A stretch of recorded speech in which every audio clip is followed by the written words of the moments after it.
As pessoas estão perguntando, vai entrar no Face também? Oi, doutor. Oi, doutor. Como vai? Quem está aí? Paloma? Paloma tá aqui. Acho que eu perdi a live de Oi, vocês dois. você tá Os boa? dois professores, graças a Deus. Doutor firme e forte. Tem que estar, né? Muito trabalho? Ai, amanhã eu tô indo pra São Paulo, doutor.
Olá a todos que estão nos assistindo pelo Facebook, sejam bem-vindos a mais uma live do HC Famema. Eu sou o jornalista Marcelo Moriyama e nesta edição iremos falar sobre o Plano São Paulo de enfrentamento da pandemia, com dois médicos especialistas no assunto, o Dr. Carlos Rodrigues da Silva Filho e o Dr. Gilson Calemã. O Dr. Carlos Rodrigues da Silva Filho é médico internista, geriatra e coordenador do Núcleo de Gestão de Riscos dos Pacientes do HC Famema. É também o coordenador das disciplinas de Clínica Médica e Epidemiologia Clínica da Famema. O Dr. Gilson Calemã é médico sanitarista do Grupo de Vigilância Sanitária de Marília, doutor em Medicina Interna e Terapêutica e coordenador da disciplina de Administração e Planejamento em Saúde da Família. Em Saúde da Famema, me desculpem. Antes de começarmos a falar sobre o assunto, gostaria de convidar a superintendente do HC Famema, doutora Paloma Libânio, para dar as boas-vindas ao público presente e aos especialistas convidados da live de hoje. Doutora Paloma? Olá, Marcelo. Boa noite para você. Boa noite para todos que estão assistindo a nossa live. Sejam todos muito bem-vindos. Estamos muito felizes de estar aqui hoje, falando exatamente sobre um tema tão atual que é o Plano São Paulo, e a gente acaba falando tanto em fase laranja, fase amarela, e a gente acaba não sabendo o que é a fase laranja, a fase amarela. Então hoje nós vamos aí contar com o apoio desses dois professores maravilhosos que foram meus professores, hoje são meus colegas, e contar com o apoio deles para decifrar o que é esse Plano São Paulo. Então, seja muito bem-vindo, Dr. Carlos. Obrigada por todo o apoio, por toda a parceria sempre, por estar na sala de situação com a gente. Dr. Carlos também está na sala de situação do HC Famema, todos os dias aí discutindo sobre a pandemia. E também queria dar muito boas-vindas ao Dr. Gilson. Dr. Gilson, um grande inspirador da gestão aí. Seja muito bem-vindo. Estou muito feliz de hoje a gente estar fazendo essa live com esses dois monstros, com esses dois especialistas que tanto sabem de saúde pública e que tanto já contribuíram e continuam contribuindo todos os dias. Então, muito obrigada. Pessoal, aproveitem, porque são duas pessoas que conhecem demais. Façam perguntas, tirem suas dúvidas. Aproveitem a live hoje para adicionar todas as dúvidas, tá bom? Então, uma boa live para todos, uma boa noite. Aproveitem bastante. Obrigado, doutora, pelas suas palavras, e dando continuidade ao programa de hoje, vamos chamar os especialistas para que cada um faça uma rápida introdução sobre o tema. Logo após seus pronunciamentos, eles então responderão as perguntas e dúvidas levantadas pela nossa enquete nas redes sociais e as que forem formuladas neste momento através dos comentários no Facebook. Gostaria então de convidar para fazer o uso da palavra o Dr. Carlos Rodrigues da Silva Filho. Boa noite, Marcelo. Boa noite, Paloma. Muito obrigado pela parceria. É um prazer trabalhar com você, com o seu grupo. Querido Gilson Calemã, meu colega de sala, com o qual a gente conversa tão regularmente. E queridos ouvintes e telespectadores via Face desse bate-papo. A gente organizou o bate-papo de duas formas. Eu vou fazer uma introdução e o Gilson depois vai fazer uma projeção com um pouco mais de detalhes em relação ao Plano São Paulo e ao enfrentamento dessa pandemia como um todo.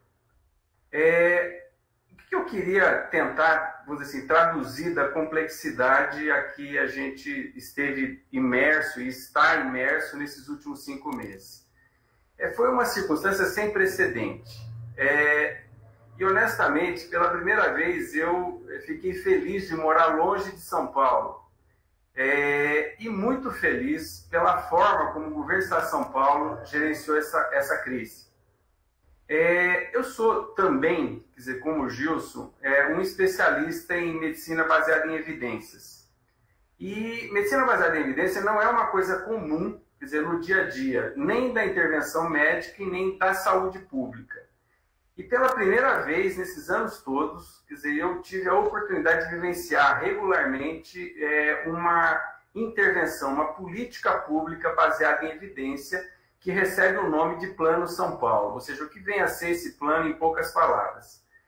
É um aprendizado em curso, ou seja, enquanto estávamos enfrentando a epidemia, e com a experiência, vamos dizer assim, que a gente aprendeu em tempo real, com o que estava acontecendo fora do Brasil, dentro do Brasil, nos estados que sofreram de forma muito importante o impacto dessa agressão, e rapidamente, através de um grupo de pessoas, eu diria brilhante, quer dizer, que é o centro de contingência do enfrentamento do coronavírus do Estado de São Paulo, são alguns colegas nossos, quer dizer, alguns deles eu já trabalhei junto, o Gil certamente também, que de forma multidisciplinar, ou seja, cada um com seu saber, instalou alguma coisa como a previsão do tempo. Ou seja, se a gente for se lembrar rapidamente de dois exemplos concretos para traduzir essa complexidade que eu gostaria de trocar com vocês. Se a gente lembrar-se do trágico acidente do avião da Air France há 10 ou 12 anos atrás, vocês vão ver que eles estudaram as correntes marinhas, temperatura, a última locução do piloto, para tentar chegar a uma conclusão de aonde poderia estar aqueles destroços. Então, se arregimentou um conjunto de variáveis que, no caso ali, era o movimento da Terra e o movimento dos mares, dos oceanos, e através de uma circunstância de modelagem, que a gente chama, ou seja, através de um pacote estatístico, você colocando essas variáveis dentro do computador, você meio que tinha uma previsão baseado no último contato, no local provável do desastre, da movimentação oceânica, da temperatura, dos ventos alísios e assim por diante. Eles conseguiram imaginar que, ao começar as buscas, provavelmente os destroços estavam em tal ou qual local. Esse é um exemplo. O segundo exemplo é a própria meteorologia. Quer dizer, para quem estava tentando coordenar localmente, vamos dizer assim, o processo de enfrentamento, foi o caso da nossa superintendente, a Paloma, e depois eu coordenando a sala de situação.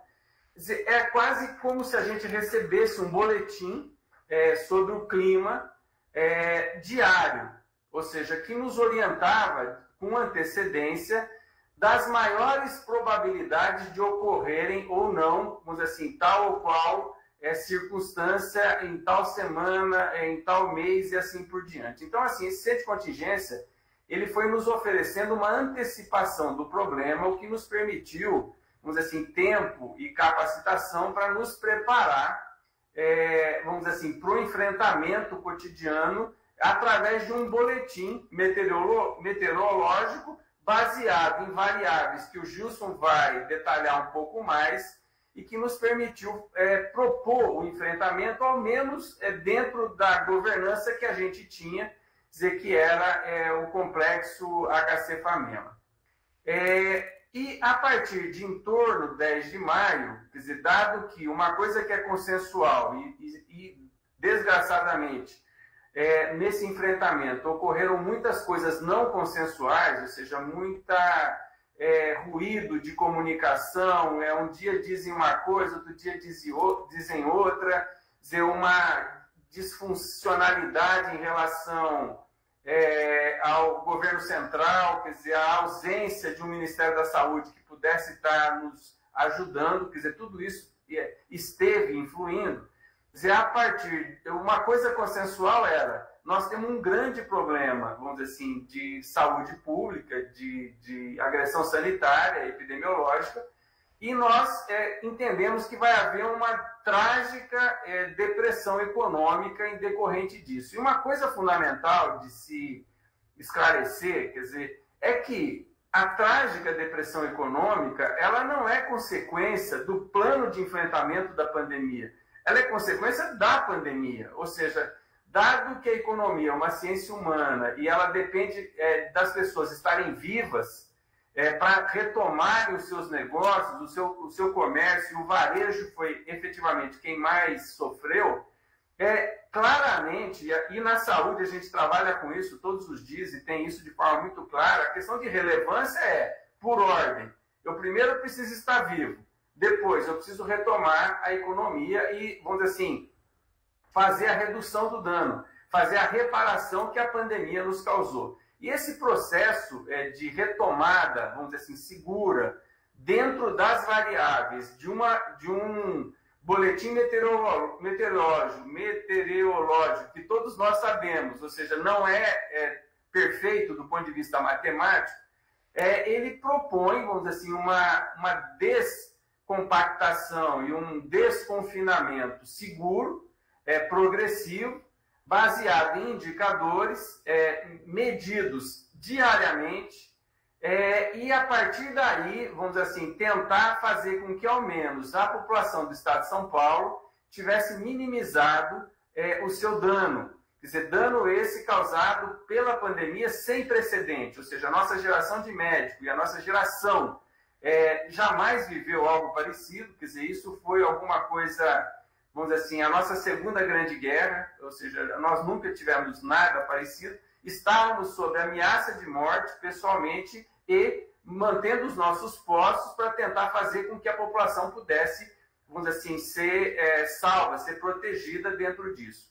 Portanto, esse Plano São Paulo, ele na verdade é uma combinação de indicadores que são coletados diariamente e que permitem antecipar, pelo menos a curto prazo, o comportamento da epidemia, faz algumas tentativas e avalia as tentativas, tipo, vamos abrir por 4 horas, vamos abrir em dias alternados, quer dizer, o comércio, e avalia para saber se isso impactou negativamente ou não, e foi, vamos dizer assim, meio que coordenando todo o estado de São Paulo nessa tentativa de retomada. Eu não vou dizer da normalidade, nem da nova normalidade, porque esse é um termo batido e tosco nesse momento de tanto uso, mas de voltar à vida possível. Ou seja, então assim, ele foi orientando. Muitas vezes, vamos dizer assim, passando de nível, ou seja, do vermelho mais agudo para o laranja, para o amarelo, quer dizer, para o verde, que ainda não temos, ou seja, que seria uma coisa muito, vamos dizer assim, bem-vinda a essa altura, que estamos todos cansados e necessitando, vamos dizer assim, reagir. E nas determinadas regiões de São Paulo e nas divisões metropolitanas da capital de São Paulo, de forma a permitir ao poder público local, vamos dizer assim, ter aonde se pautar, ter aonde se basear para poder fazer esse descontingenciamento seguro. E ao largo disso, e também através de indicadores, fortalecendo o sistema público e suplementar de saúde, principalmente na abertura de leitos e principalmente na abertura de leitos de UTI. A essa altura, e aí eu termino a minha fala inicial, quer dizer, eu diria que perto da tragédia, do tsunami que poderia ter acontecido, quer dizer, nós estamos no lucro, quer dizer, tristes, entristecidos com tanta morte, entristecidos com tanto ruído de comunicação, entristecidos por tanta dificuldade econômica de retomada, mas certamente as orientações advindas do governo do Estado de São Paulo, quer dizer, salvaram milhares, dezenas de milhares de vidas, ou seja, foi muito difícil, mas poderia ter sido alguma coisa como 5, 6 ou 10 vezes as vidas que nós perdemos. E só não perdemos porque tivemos, pela primeira vez na nossa geração, Gilson, uma política pública baseada em evidências, em indicadores e ao estreito respeito à ciência e àquela parte da comunidade vamos dizer assim, que detém o conhecimento nessa parte da ciência, ou seja, as ciências médicas, os médicos e os outros profissionais de saúde.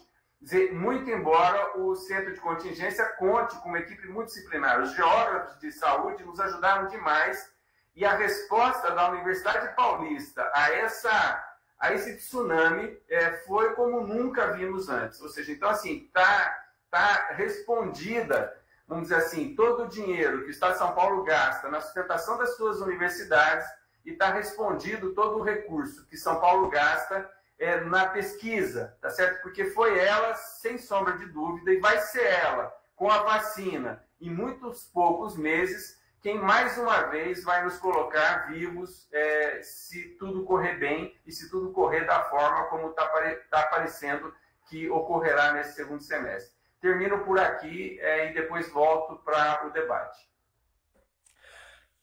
Muito obrigado, doutor Carlos, pelos esclarecimentos. E agora gostaria de chamar para fazer o uso da palavra o doutor Gilson Kalemann.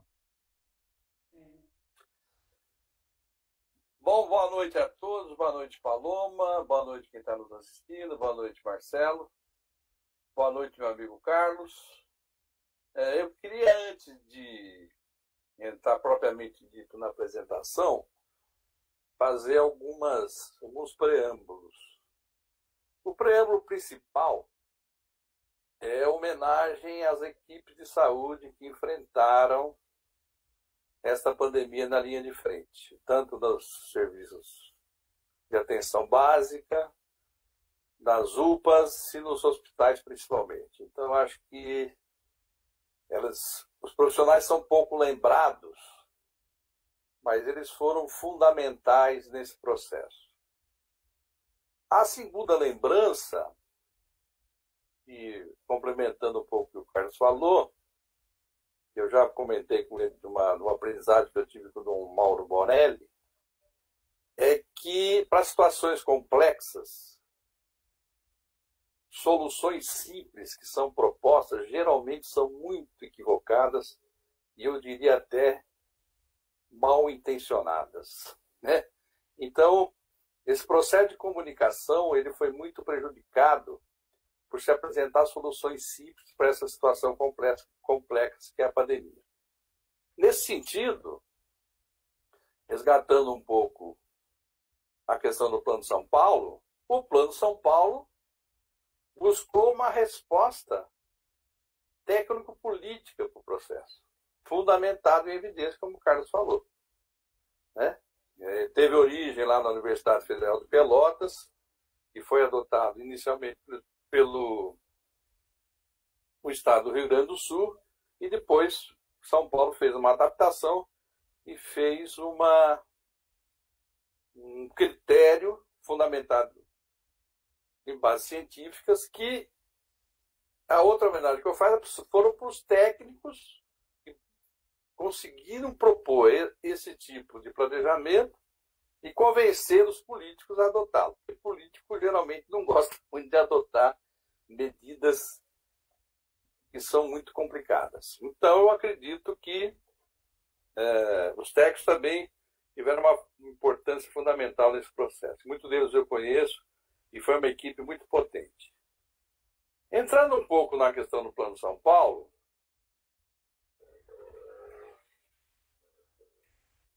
primeiro que não está aparecendo a tela, né?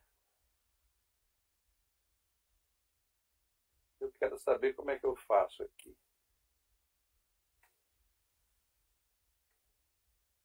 Está aparecendo a câmera. Sua imagem voltou agora. Havia sido congelada, doutor. Pode continuar. Tá. Então, o Plano São Paulo, eu não estou conseguindo compartilhar a apresentação.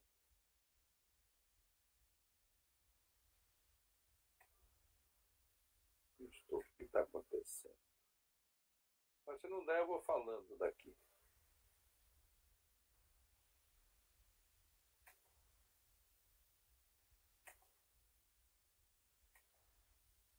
Está dando.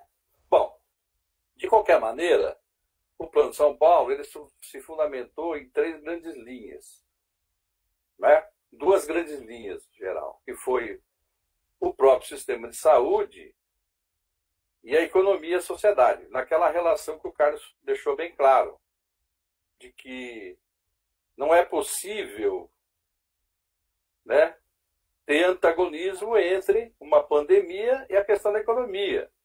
O que afeta a economia é a própria pandemia, não o combate à epidemia. E aí trabalharam dentro do sistema 3 aspectos importantes, que foi a disseminação da doença, a capacidade do sistema de saúde, o monitoramento da transmissão e, na economia, os protocolos de vulnerabilidade econômica, comunicação e transparência e abordagem regional. Então, ou seja, quando se olha o Plano São Paulo, não se pode ficar restrito à questão daquele quadrinho que apresenta para nós. Né? O quadrinho em si, ele é parte de um cálculo mais complexo. É isso que precisa as pessoas entenderem. Muitas vezes a gente vê algumas pessoas dizendo: mas pelo que está lá, a gente está na fase verde, amarela. Não é bem assim. Todo o processo de construção, ele é feito... Aí entrou.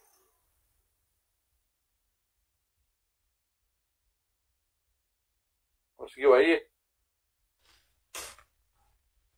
Entrou aí? Eu consegui colocar, vou passando para você. Vai falando que eu vou passando. Se a hora que você precisar mudar, você avisa. Tá bom. Pode pôr isso. Vai na apresentação, aumenta a tela aí.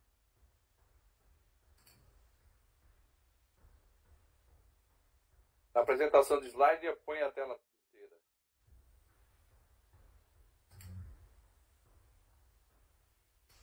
Isso. Então, pode passar, Carlos. Voltou a tela normal. Saiu? Saiu.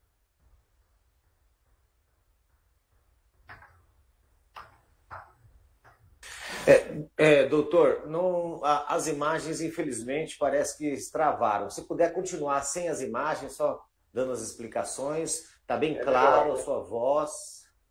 Tá bom, vamos travar as imagens. Vamos...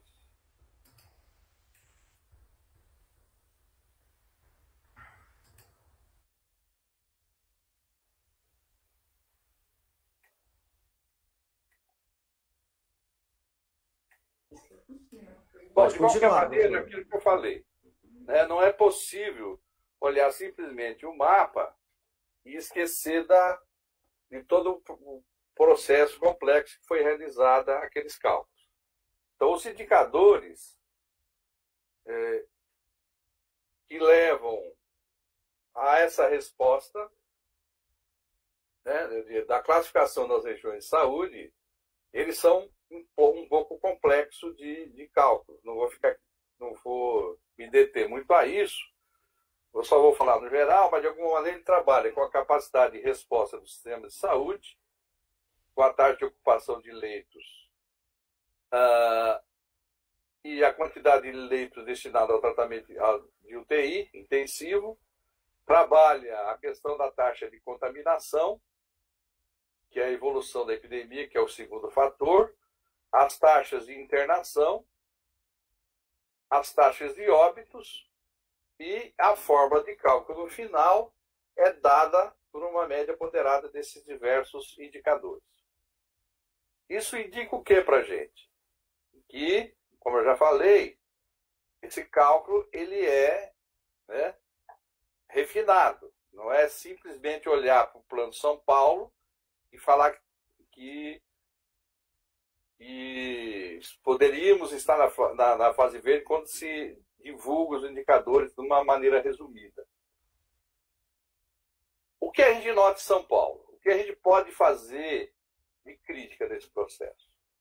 Então, como o Carlos já falou, o Plano São Paulo foi fundamental no processo de redução dos casos e do número de mortes. Poderia ser melhor? Poderia ser melhor. Por quê?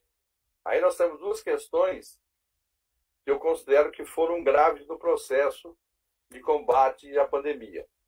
Primeiro, que a taxa de isolamento social que nós tivemos nesses últimos meses, ela ficou muito longe do esperado. Uma taxa de isolamento social que tivesse combate, tivesse capacidade de reduzir a transmissão, seria na ordem de 70%. Como aconteceu em alguns países que rapidamente tiveram uma curva de crescimento rápido e caiu a transmissão. Nós nunca superamos aí 40%, 41%. Muito por conta da desinformação que graçou nesse processo, desde o nível do Ministério da Saúde, alguns níveis locais, etc. Né? Então, essa é uma questão que não foi cumprida. Se tivesse sido cumprida, nós teríamos uma diminuição menor. A outra questão é a testagem. Né? A testagem foi, tanto em São Paulo como no Brasil, mesmo São Paulo sendo o estado que mais testou em relação aos outros estados, não teve uma política séria por parte do Ministério da Saúde em incrementar. Até no início teve, e depois se abandonou essa ideia, de fazer testagem em massa com o exame RT-PCR. Por que essa testagem em massa? Porque ela vai identificar os pacientes assintomáticos, sintomáticos leves e provocar isolamento. Então, a questão também da testagem, mesmo em São Paulo, foi baixa. Né? Nós tivemos aí só 420 mil testes, 423 mil testes com PCR e 190 mil testes com testes rápidos. É muito pouco para uma população de 45 milhões de habitantes, como foi muito pouco no Brasil, nem 10 milhões. Os 56 milhões de testes que estavam previstos não chegou nem a 10% de testagem. Então, esse foi um fato e, de alguma maneira, ficou devendo no combate à pandemia. Né? Mas, de qualquer maneira, no balanço geral do Plano São Paulo, ele foi muito importante porque poderia ter sido muito pior a pandemia se isso não tivesse acontecido. Outra questão que eu quero levantar é o papel do Sistema Único de Saúde nesse processo. Né? Se a gente tivesse um sistema e não um sistema único, nós estaríamos muito complicados no combate, né, da pandemia. Então, o Sistema Único ele veio mais uma vez demonstrar que, apesar de todas as suas dificuldades, subfinanciamento, é um sistema potente que consegue dar respostas rápidas a processos complexos como a pandemia. Né? E, de alguma maneira, também escancarou algumas questões do sistema, como o subfinanciamento. Né?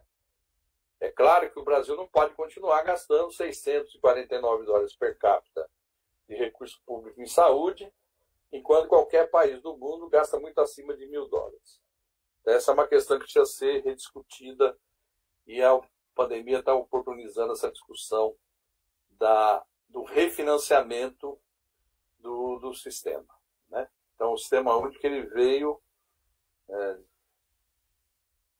respondeu, acho que de maneira com dificuldades, evidente, mas respondeu de maneira adequada por ser um sistema universal e integral. E a última questão que eu quero ressaltar é a questão da desigualdade da pandemia. Né? A pandemia não é igual para todo mundo.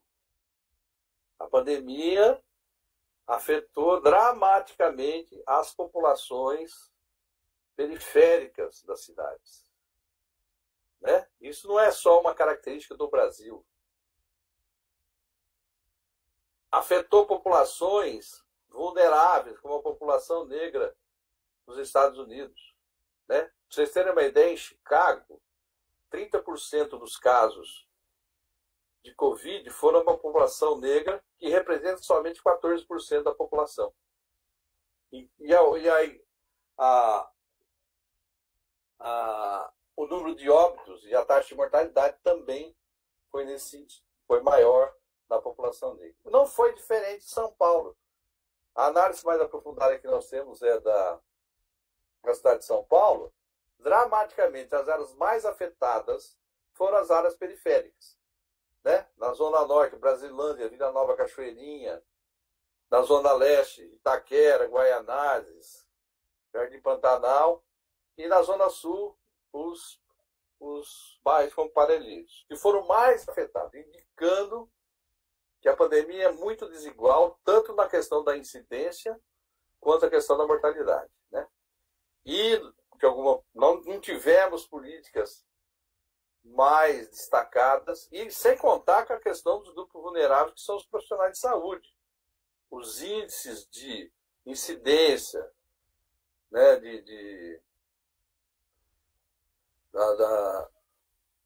da doença e os índices de mortalidade foram os mais elevados do mundo dos profissionais do Brasil.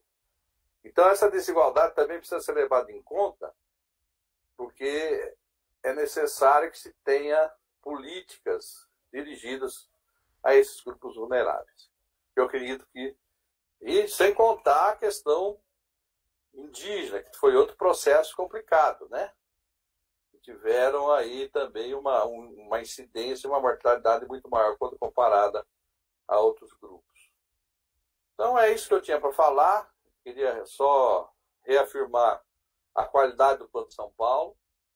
Ela foi fundamentada em ciência e permitiu um processamento técnico-político mais adequado à pandemia. Só reafirmando o que o Carlos falou, se não fosse o plano, com certeza a situação seria muito pior. Tá bom? Por enquanto era isso. Obrigado. Muito obrigado, doutor Gilson, pelas importantes explicações. Eu gostaria de agradecer a presença da senhora Tereza Machado, presidente do Conselho Municipal de Saúde.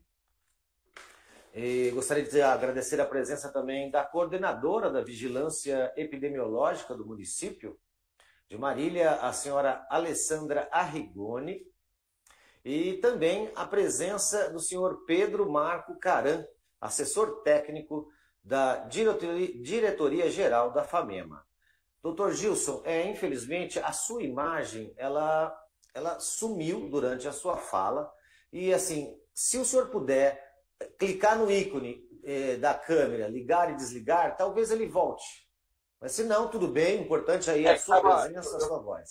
Aí, perfeito, tá ótimo. Então, dando continuidade e concluída a introdução sobre o tema pelos dois nossos convidados, o tema sobre Plano São Paulo de enfrentamento da pandemia, iniciaremos agora as perguntas dos internautas que foram formuladas na enquete das redes sociais ou sugeridas ao vivo nos comentários dessa live. Bom, uma das perguntas aqui formuladas é: quais os resultados positivos que este plano proporcionou no estado de São Paulo até agora? Doutor Carlos, vou fazer a pergunta para os dois, começando com o doutor Carlos. Ok. Eu diria que o mais importante de todos é o número de vidas poupadas, principalmente da população vulnerável. Mas, interessantemente, e muito embora a gente reconheça, vamos dizer assim, que o varejo sofreu demais, mesmo no pico da epidemia, quer dizer, os números do governo, que obviamente eu não fui checá-los, mas assim, não tenho por que duvidar, mostravam que a indústria trabalhou em termos de 75%. Então, olha só, hoje, na Folha de São Paulo, a gente teve a queda do PIB na Inglaterra, a comunicado, da ordem de 20%, ou seja, foi o pior da Europa. E também com um começo negacionista do problema. E sendo que aqui no Brasil, quer dizer, no estado de São Paulo, o PIB caiu em torno de 9%. Ou seja, então assim, na verdade, dado que havia a governança possível, em situação caótica e catastrófica como essa, ou seja, nós poupamos vidas, nós, vamos dizer assim, mantivemos parcialmente a questão da produção industrial e nós vamos poder, certamente, vamos dizer assim, nos recolocarmos economicamente, provavelmente de forma mais rápida, porque não está completamente destruída e devastada, vamos dizer assim, a produção do Estado de São Paulo. Então, assim, eu acredito que afora todo o mecanismo de comunicação eficiente, de ciência regendo, vamos dizer assim, os nossos passos, ou devendo reger os nossos passos, e as vidas poupadas, eu acredito que essa economia poderia ter sido muito mais afetada caso ele não estivesse posto em andamento da forma como foi colocada, e na forma científico-política, com todas as dificuldades que é você intervir na realidade, principalmente em circunstâncias como essa. Obrigado pelas colocações, doutor. E o senhor Gilson gostaria também de fazer alguma colocação em relação a essa pergunta? É tempo de guerra, né? Tempo de guerra é tempo de guerra, ou seja, ela afeta as diversas situações da vida, né? É aquilo que nós já falamos. O número de casos poderia ter sido muito maior, o número de óbitos também, né? Porque não dá para calcular quanto que seria, mas tem alguns cálculos que dizem que poderia, no caso do estado de São Paulo, ser 3 vezes maior do que a gente está tendo hoje, né? Como aconteceu em outros países. Vi um exemplo do Equador, que não teve plano de contingência, as pessoas estavam morrendo em casa e na rua. Lembram disso? Né? Então o plano permitiu essa superação. É lógico que a questão econômica ela é importante, ela é afetada. Agora, é que eu falei, soluções simples, e simples reabertura geral e irrestrita, não resolve a questão. Porque eu tenho visto muito comerciantes reclamando, eu abro, mas o meu movimento caiu muito e não está retornando. É lógico que não vai retornar. Porque a questão do fechamento não é o motivo do baixo faturamento, é a própria pandemia que afeta, inclusive monetariamente, as pessoas, né? O que precisaria ter, que eu acho que também foi desarticulado isso no nível federal, políticas de apoio à economia mais potentes. Ajuda simplesmente de R$600 por mês não resolve essa questão, né? Tem que ter programas de manutenção do mínimo da atividade econômica. Então, vai demorar para a gente... Agora, a gente tem que pensar na retomada, né? A retomada ela é muito importante. Precisa de plano para a retomada. Precisa ter visão de futuro. Isso exige um pouco dos governantes, no sentido de que continuam fazendo o processo técnico-político. Espero que os técnicos ajudem os políticos a tomarem decisões mais acertadas nesse processo. Então, a retomada é muito importante para que também se pense na saída dessa pandemia. Perfeito, muito obrigado, doutor. E uma pergunta, então, que vai destacar, pegando o posicionamento dos dois, a pergunta é do doutor Spencer. Considerando o ineditismo mundial da atual pandemia, se os dois estivessem à frente da gestão estadual de enfrentamento, o que proporiam de diferente em relação ao que foi feito até o momento? Começo eu? Obrigado, Spencer. Pois não, sim, doutor. Isso. Pela provocação no sentido do que fazia. Eu vou ser franco, assim, eu gostaria muito de ter participado centralmente dessa proposta. E aqui eu guardo completamente, vamos dizer assim, a questão partidária e tento efetivamente olhar a realidade pela forma mais desapaixonada possível. Eu acho que o plano, da forma como foi feito, nas condições que foram feitas, ele foi extremamente bem feito. Eu acho que a comunicação social ela é muito difícil. Ou seja, então assim, você manter claramente, vamos dizer assim, o que estava em jogo era a narrativa, quer dizer, o que esteve em jogo nesses 5 últimos meses, Quer dizer, foi uma narrativa. Existe uma solução fácil para um problema absolutamente complexo e inédito, e existem saídas farmacológicas que previnem a necessidade de que as pessoas se mantenham em isolamento social e distanciamento social. E também não sei se é efetivo ou não o uso de máscara. Essa era uma posição. E a segunda posição olha, não existe saída simples para problema complexo, isso vai requerer um enorme esforço da sociedade. Nós não desconsideramos toda a necessidade econômica de sobrevivência, tanto que os que mais foram afetados dentro dos níveis de afetação foram os autônomos, as pessoas que têm que necessariamente se utilizar transporte coletivo, das pessoas que tiveram que escolher entre fazer o distanciamento e trabalhar e alimentar os filhos, quer dizer, essas foram as maiores vítimas. E é muito difícil você convencer essa pessoa da necessidade de estar fazendo aquilo que a ciência mostrava que era a saída para aquele momento. Então, honestamente, eu não consigo ver um grande erro na condução da governança de enfrentamento pelo Estado de São Paulo. Acho que na hora que eles identificavam dificuldades, porque eles também foram aprendendo ao longo do curso, eles tentaram corrigir, como foi a questão da mudança de fase muito rapidamente. Ou seja, o que se via é que, atingidos os indicadores, tipo, diminuiu a mortalidade, a ocupação da UTI está adequada, eu posso mudar de vermelho para laranja, laranja para amarelo muito rapidamente, foi um erro. Ou seja, porque aquela posição não estava consolidada. Tão logo identificado esse erro, foi proposto mudança de fase por pelo menos estabilidade por 30 dias. Agora, isso eu chamaria de gestão de crise, quer dizer, não necessariamente de equívocos em relação à crise. E a questão do comportamento da sociedade é que é complicado. Quer dizer, até hoje, e nós estamos vendo isso todos os dias, quer dizer, nós estamos em quarentena, quer dizer, por decreto, a gente deve sair de casa só o estritamente necessário, a gente deve usar máscara. Eu diria que se fosse carnaval, quer dizer, o que está em jogo hoje é máscara na testa e máscara no queixo. Ou seja, então assim, eu não quero máscara como um adereço.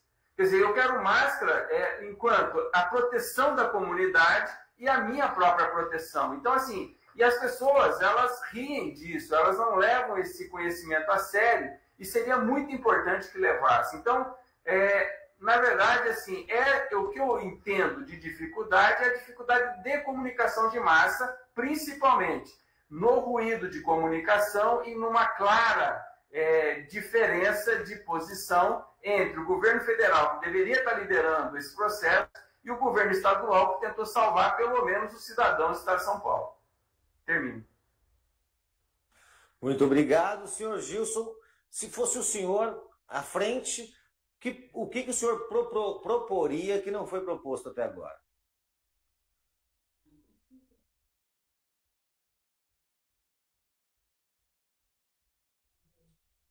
Doutor Gilson? Acho que eu reconheço que o plano foi um sucesso, né? E conseguiu ter efetividade no processo de contenção da pandemia. Eu, talvez, como técnico, teria uma ação um pouquinho mais arrojada na questão da testagem, que eu acho que ela ficou... A testagem foi pouca, né? E do ponto de vista político, faria um investimento um pouco maior no desenvolvimento de tecnologias de combate, né? Na questão de estudos. E talvez, o que eu tenho alguma crítica, é identificar, eu acho que ter políticas de investimento importante agora nos hospitais, já que a gente claramente ficou definido que nós temos um déficit de leito, de UTI principalmente. Pensando no processo de transição epidemiológica. Nós vamos, a partir, já isso não é de agora, precisar de pensar sobre o modelo de atenção. Hoje é um modelo fragmentado, voltado muito para o modelo de doença aguda, e pensar em reestruturar os hospitais estratégicos, porque ele vai lidar daqui para frente com paciente crítico, né? Em leito de UTI, investimento em impacto tecnológico, né, é muito importante. Marília, por exemplo, a gente precisa de mais investimentos, né? Nosso investimento não foi dos maiores. Mas, de qualquer maneira, eu concordo com o Carlos que tem essa questão cultural, né? Que não é de agora, né? Se voltar lá no começo do século XX, teve a revolta da vacina e vai... O negacionismo da ciência, ele é tragicômico. Né? Como diria meu velho pai, falou, seria cômico se não fosse trágico. Então as pessoas negam a realidade. Porque parece que tem uma grande dificuldade de sair da normalidade. Então eu vejo aqui, né, as pessoas pondo fotos de bares cheios, né, comemoração de futebol. E aí tem essa contraposição também, né, de uma autoridade, né, também ficar tendo negacionismo, principalmente de federal. Essa coisa afeta o comportamento das pessoas, infelizmente. Né? Países milenários, aí você pega, vou dar o exemplo da Coreia, né, você vê que ela conseguiu reduzir, porque tem uma... Né, o Japão mesmo, agora está subindo de novo no Japão. Eu diria que o vírus é poderoso. Né, ele gosta de incompetências. Teve incompetência, ele atua de maneira bem sutil, aí com consequências graves, né? Com consequências graves. Então o negacionismo também, ele é complicado. Muito obrigado. Estamos dando continuidade. Eu gostaria de agradecer a presença da Sônia Custódio, coordenadora do Núcleo de Apoio à Comunidade. Gostaria de agradecer também a presença do Dr. Cláudio Rossi, diretor técnico da DRS-9. E mais uma pergunta, agora vamos fazer perguntas alternadas para poder fazer mais perguntas, pois já estamos chegando no finalzinho do nosso programa. Bom, a flexibilidade, considerando os dados econômicos apresentados até agora, não estaria acontecendo precocemente? Essa era a pergunta da senhora Cristina Guimarães, e ela destaca, será que nós não estamos considerando que ainda não testamos em massa todo mundo? Doutor Carlos?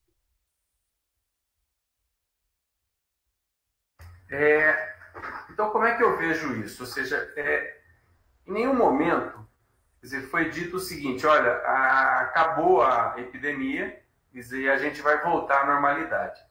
Quer dizer, eu não sou dos que a Cristina também não é, ou seja, eu a conheço, quer dizer, quem demoniza o espaço público não, ou seja, os políticos.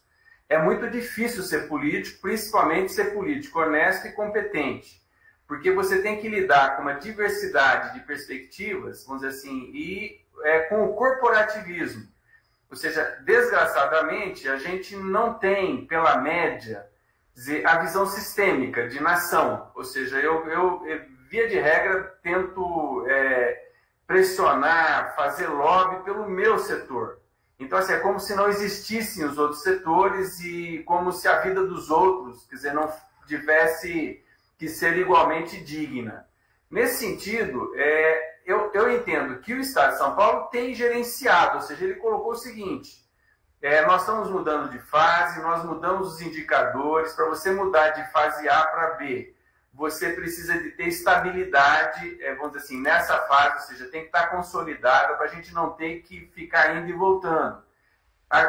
Agora, se porventura mudou-se de fase por A ou B, recrudesceu a epidemia, você pode retroagir e fazer a gestão dessa mudança de fase.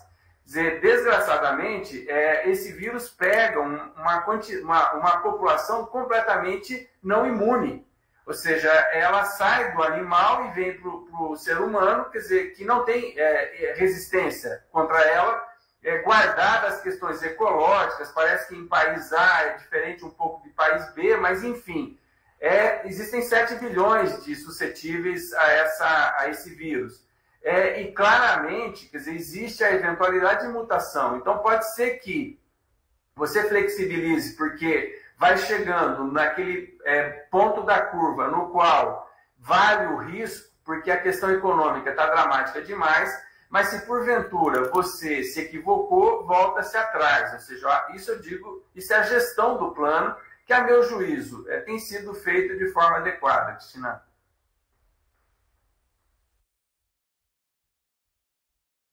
Perfeito, obrigado, doutor Carlos. Agora, uma última pergunta, então, para o doutor Gilson.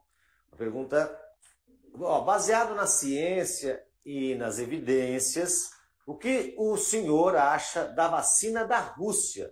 E se o senhor teria coragem de tomar? Doutor Gilson. Nem pensar.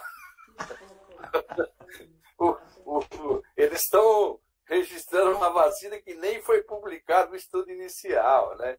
Isso é o tal da politicagem, de transformar uma história. Esse é o tipo da solução simples para a situação complexa que não vai resolver, porque a vacina pode ter efeitos colaterais graves e não garantir.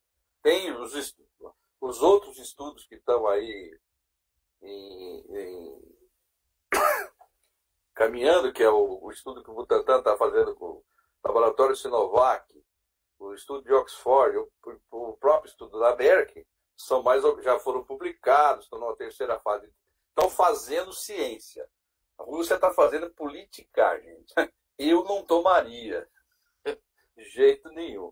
E espero que nós não importemos a vacina aqui, porque a questão da vacina não é um assunto simples também, é complexo, tem efeito colateral, tem a questão imunitária, não é simples assim, né? Dá para entender lá que me parece que o presidente da Rússia está querendo se reeleger, então ele está usando a vacina como palanque, infelizmente. Perfeito, muito obrigado, doutor. A gente sabe que não é nem o tema principal esse, mas era uma pergunta interessante. E encerrados os prazos para os questionamentos, eu gostaria então de agradecer a participação dos dois especialistas convidados e principalmente a presença de todos que estão nos assistindo pelo Facebook. E damos por encerrada mais esta live do HC FAMEMA sobre Plano São Paulo de enfrentamento da pandemia, uma proposta da Gerência de Educação em Saúde do HC FAMEMA. Desejamos a todos uma excelente noite, uma semana produtiva e até a próxima live do HC FAMEMA. Um abraço e tchau! Tchau!